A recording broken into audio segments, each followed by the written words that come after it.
In the name of Allah, who is most beneficent and merciful, dear viewers, Assalamu alaikum. Welcome back to my YouTube channel Sultan English Studio.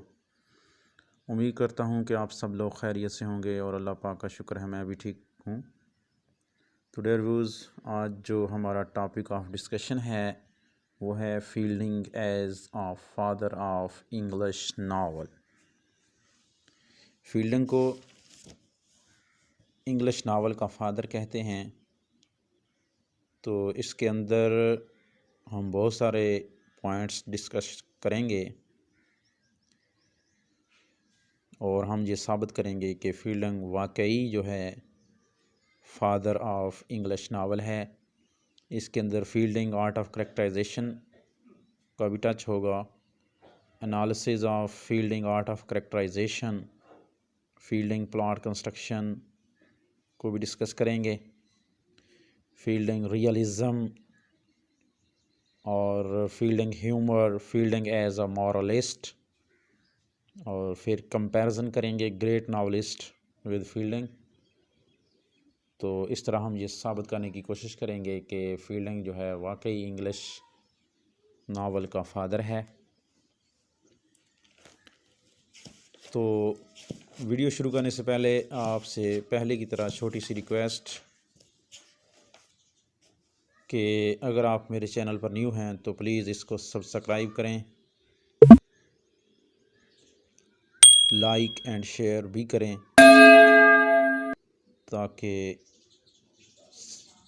और साथ लगे हुए bell icon को भी press करें ताकि आपको मेरी हर नई आने वाली वीडियोस के नोटिफिकेशन मिल सके। तो चलते हैं डियर व्यूज़ अपने असल टॉपिक की तरफ, Fielding as a father of English novel.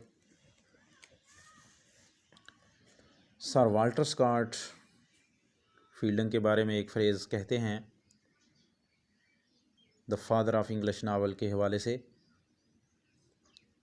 He said that Fielding had high notions of the dignity of art, for which he may be considered as having founded. वो कहते हैं कि कुछ fielding के पास आला कहावतें हैं बावकार फ़न की, जिसके मतलब कहा जा सकता है कि इसने इनकी बुनियाद डाली।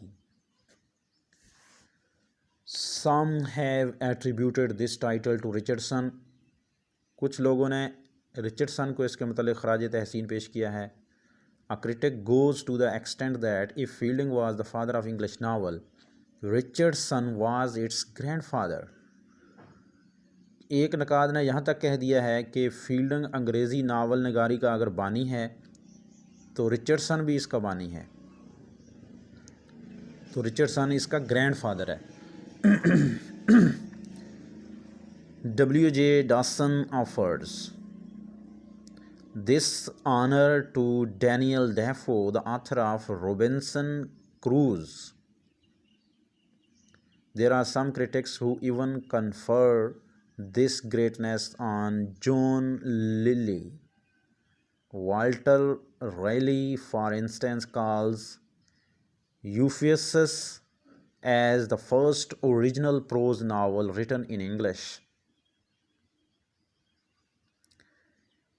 रल्फ यूसस को पहला हकीकी अंग्रेज़ी नसर नावल निगार कहता है।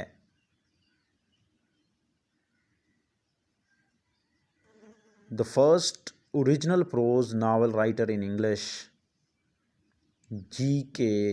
Chesterton even remarks humorously.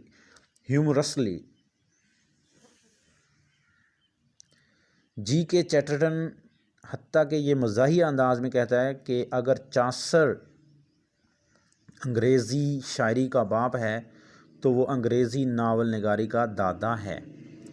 If Chaucer is the father of English poetry, he is the grandfather of English novel.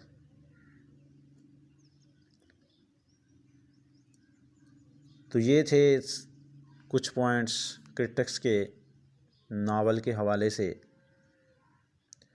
of the question of the fatherhood of the English novel needs not therefore be a subject for debate or dispute. अंग्रेज़ी novel नगारी के बानी होने का सवाल मुतनाज़ बनाने के मुतल्लिक बहस करने की कोई ज़रूरत नहीं है. If we mean the English novel as known to most of us today, अगर हम अंग्रेज़ी नावल से मुराद मौजूदा नावल लेते हैं तो इसका खराज फील्डिंग को ही जाता है. The credit must be given to the Fielding. It was he who gave to the English novel a new conception of unity. इसने इंग्लिश नावल को एक नई कंसेप्शन दी है यूनिटी की. Unlike his predecessor, he did not follow the time-honored conventions of artistic expression.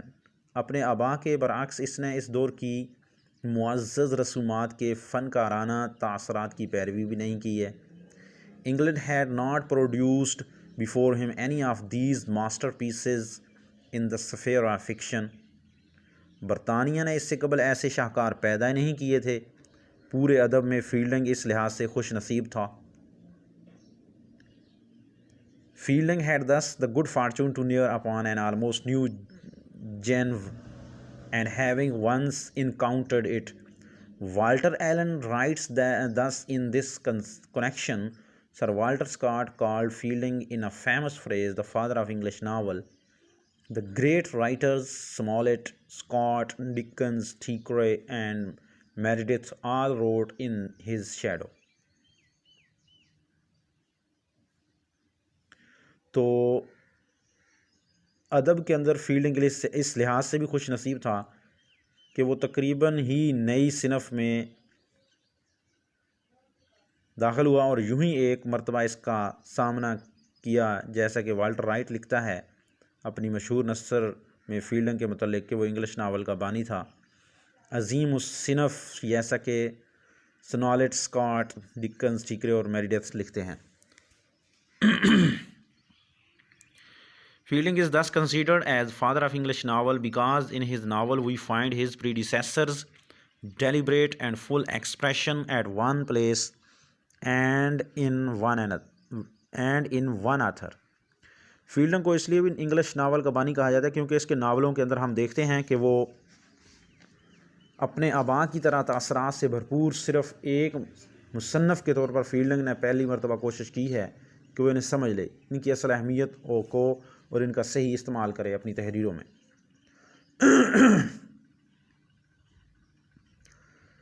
तो fielding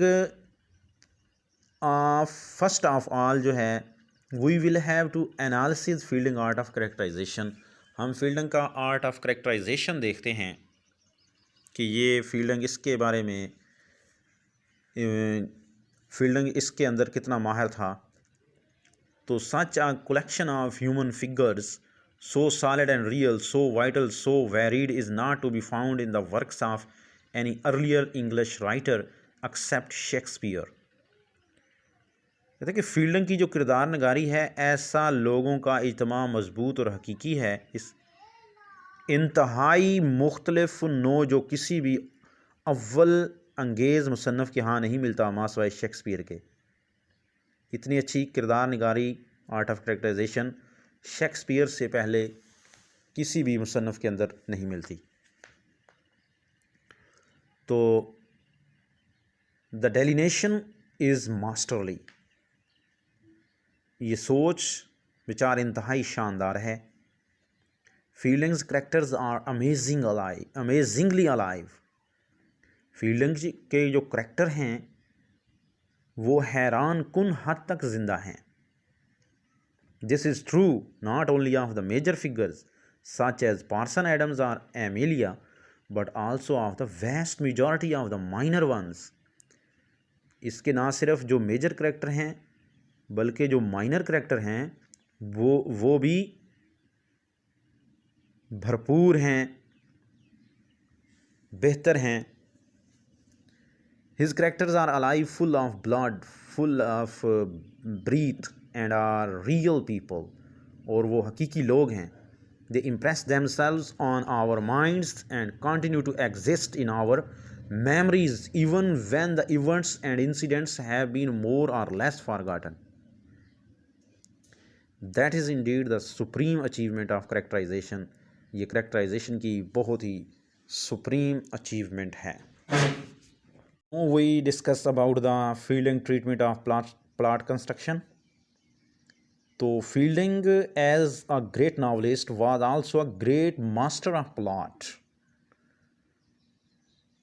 fielding एक बड़ा novel निगार होने के साथ साथ वो प्लॉट तश्कील करने का भी माहिर था. Murphy said that his plots were ill constructed. Murphy के ने कहा है कि इसके प्लॉट जो हैं इंतहाई इल कंस्ट्रक्टेड हैं, ठीक नहीं बनाए गए. It will not be constructed. It will not be an exaggeration to say that no other novelist before Fielding has shown the same skill as an architect of plot as he done. कहता कि कोई मुबालगा ना था ये कहना कि दूसरा कोई भी नावल निगार फील्डिंग से कबल ऐसी महारत दिखाता हो कि प्लाट का तमीर कुनिंदा जैसा कि इसने क्या फ़नकाराना एतबार से वो तकरीबन पेचीदा प्लाट कुनिंदा है. He is considered almost in the artistic conduct of a complicated plot. Walter Allen has correctly remarked. Walter Allen ने अपने रिमार्क्स कुछ इस अंदाज में दिए हैं कि Fielding was a superb a craftsman in his own way as Henry James. Walter Allen ने बिल्कुल ठीक कहा है कि फील्डिंग एक शानदार दस्तकार था, बिल्कुल वैसे ही जैसे Henry James. Realism, Fielding's realism. Realism is the keynote of all Fielding's work. Fielding के तमाम जो वर्क हैं उसके अंदर रियलिज़म जो है वो अहम नुक्ते की हैसियत रखता है. He has a fierce hatred of all that savored of hypocrisy which is seen at its most pungent in Jonathan Wild the Great. वो मुनाफिकत से सख्त नफ़रत करने वाला है जैसे जोनाथन वाइल्ड के काम में देखा जा सकता है. इसका जानदार तंजिया कलम स्विफ्ट के जैसे क़ुव्वत रखता है, लेकिन इसका लहजा इंतहाई मुतहम्मल है. His lively ironical pen has something of power of Swift, but this mad is tempered by the warmth of his human sympathy. He is the particularly striking on his description of low life. इसकी इंसानी हमदर्दी की गरमाइश इंतहाई दिल को छूने वाली है. इसका बयान कमतर ज़िंदगी के बारे में हैरान कुन है.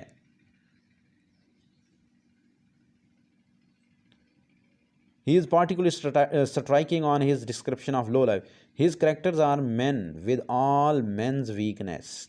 इसके किरदार जो हैं वो सारे के सारे मैन हैं, इंसान हैं, और वो तमाम जो हैं कमज़ोर इंसान हैं. His work has a masculinity of tone quite different from the relative bloodlessness of Richardson.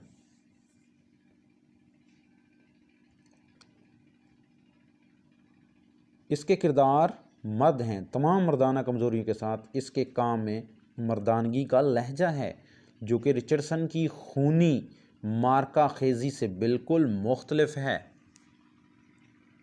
Next point of discussion, Fielding's realistic painter of life and society. ये रियलिज़म के बारे में ही है कि फील्डिंग सबसे पहला मुसव्वर ज़िंदगी और मुआशरा है. फील्डिंग का सबसे पहला मुसव्वर ज़िंदगी और मुआशरा है. बिलाशुबा यहाँ हकीकी अनासर हैं. Fielding is the first novelist to paint life on a wide canvas. Fielding वो पहला नज़रियादान है, ठीक है, जो तश्कील देता है ज़िंदगी के वसी पर्दा स्क्रीन को। His picture of life is very comprehensive. इसकी तस्वीर बहुत ज़्यादा जामे है। Fielding is the first theorist to frame well governing. Fielding वो पहला नज़रिया दान है जो कवानीन तश्कील देता है नावल नगारी के हुक्मरान फ़नून की। इसके आबा के नज़रियात गैर वाज़े थे। His picture of life is very comprehensive. Fielding is the first theorist to frame well governing the novelist art. His predecessor had vague ideas. इसके अबाउजाद के जो नज़रिया थे वो मुबहम थे, अबाउट द नेचर के बारे में, एंड फ्राम द नावल से। 18th century Richardson proves the feminine heart and gives us some minute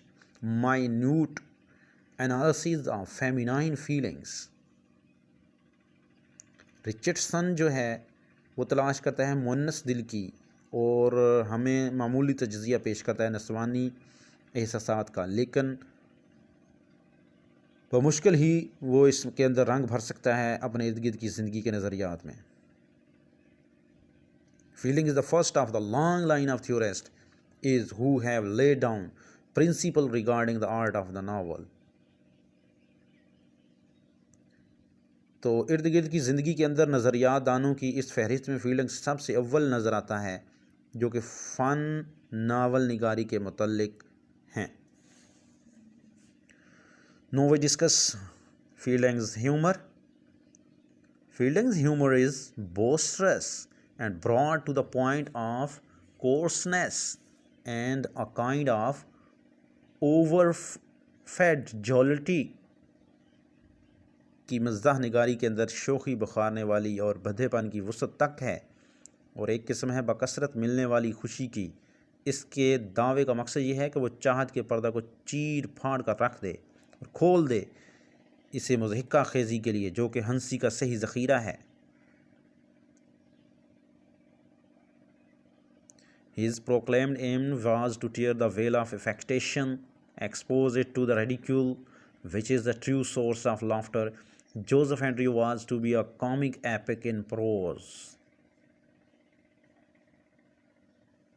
Joseph Andrews जो है नसर में मज़ाहिया दास्तान थी। Humour naturally occupies an important place in fielding concept of novel. Fielding के कंसेप्ट ऑफ नावल के अंदर humour जो है बहुत अहम जगह रखता है।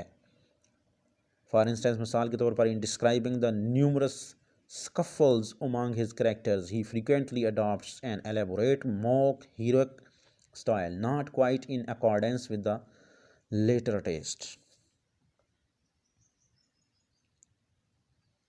In his novels, not only the characters are funny like Parson Adams, but he is also a great master of creating comic situations. इसके नावलों के अंदर किरदार जो हैं वो सिर्फ फ़नी नहीं होते पार्सन एडम की तरह, लेकिन वो बहुत बड़ा मास्टर है मज़ाहिया सूरत हाल को तख्लील करने में। And giving him very likely and numerous dialogues to his characters. वो अपने किरदारों को बहुत ही न्यूमरस डायलॉग्स फ्राहम करता है। Fielding is breezy, bustling and energetic in his narrative. Fielding जो है अपने बयान में बहुत ही एनर्जेटिक है, तेज़ है, इंतहाई नरम भी है। Caller truly tells us that to take up fielding after Richardson is likely emerging from the sick room onto the open lawn. कॉलरज कहता है कि अगर फील्डिंग को रिचर्डसन के बाद लिया जाए तो वजह होगा कि हम बीमार कमरे से खुले सब्ज़ार में आ गए हैं। Now we discuss Fielding as a moralist. Fielding thought of himself as a moralist. Fielding अपने आप को moralist समझता है। He aimed to rebuke hypocrisy. उसका मकसद hypocrisy मुनाफ़क़त की लानत मलामत करना है, and to show that those who are often thought ridiculous or immoral often have more real goodness of heart than the supposedly good. कहता है कि अक्सर जो लोग मुज़हिका खेज़ या गैर अखलाकी होते हैं अक्सर ज़ायद शाई रखते हैं दिल से। In Joseph Andrews Parson Adam is truly good man. और जोसेफ एंड्रयू के अंदर जो पार्सन एडम है वो अच्छा इंसान है, फिर भी पार्सन एक मुज़हिका खेज़ तस्वीर बन जाता है।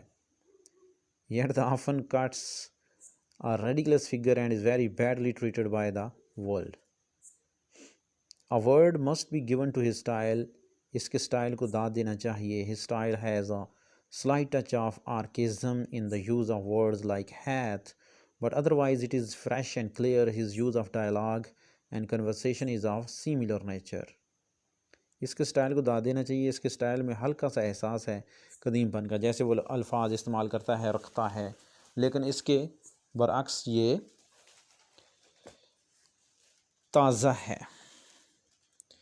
इसका जो डायलॉग का इस्तेमाल है और कन्वर्सेशन है वो सेम नेचर के होते हैं. Now we discuss about the English fiction of Fielding. Fielding is thus the great original in English fiction. वाज़ रहे कि इसका इस्तेमाल मुकालमा और यकसा गुफ्तगू यकसा फितरत से ताल्लुक़ रखते हैं. Fielding has influenced the English novel in 3 respects. Fielding जो है वो इंग्लिश नावल से 3 तरह से मुतासर हुआ. करैक्टराइजेशन के ज़रिए, plot construction and the introduction of the comic element. 3 हवालों से ये किरदार नगारी, प्लॉट कंस्ट्रक्शन और तारफियत मज़ाह नगारी की वजह से ये बहुत ही मुतासर हो चुका है. Very largely English novelist conception of character as it existed until 70 or 80 years ago and as it still survives in a few isolated pockets of reaction was derived from Fielding. Fielding की वो बात कर रहा है कि ये किरदार नगारी, plot construction और तारफत मज़ाह नगारी बहुत बड़े पैमाने पर अंग्रेज़ नावल नगारों का तस्वर किरदार नगारी यानी 70 या 80 साल कबल आज भी वैसा ही है, माँ सिवाय कुछ तब्दीलियों के जिनमें चंद अलग से हल्के हैं. Fielding's laughter has also remained in the English novel. Fielding का जो कह कहा है वो अभी भी अंग्रेज़ी नावल में मौजूद है. Next we see that the great novelist in the history of English novel has borrowed greatly from him. कि जितने भी इंग्लिश हिस्ट्री के अंदर नावलिस्ट हैं बड़े से बड़ा, वो उन्होंने बारोड किया है फील्डिंग से. कोई ना कोई चीज़ बारोड की है. Jane Austen has learned the art of characterization from Fielding. Jane Austen ने आर्ट ऑफ करैक्टराइजेशन को लिया फील्डिंग से. Thackeray has learned from the Fielding to probe deeply into human nature and to discover realities of life which are hidden somewhere beneath the surface. और थीकरे ने fielding की गहरी इंसानी फितरत को देखकर और इंसानी ज़िंदगी के हक़ाइक़ की दरियाफ़्त के लिए जो कि छुपे रहते हैं कहीं सतह के नीचे. To sum up, Fielding's philosophy was based on the feeling of goodness towards other. आल मुख्तसर फील्डिंग के फ़लसफ़ा की बुनियाद अच्छाई के एहसास पर है. और it is not surprising that such a tree union of life did not meet with the approval of formal moralists like Richardson and Dr. Johnson.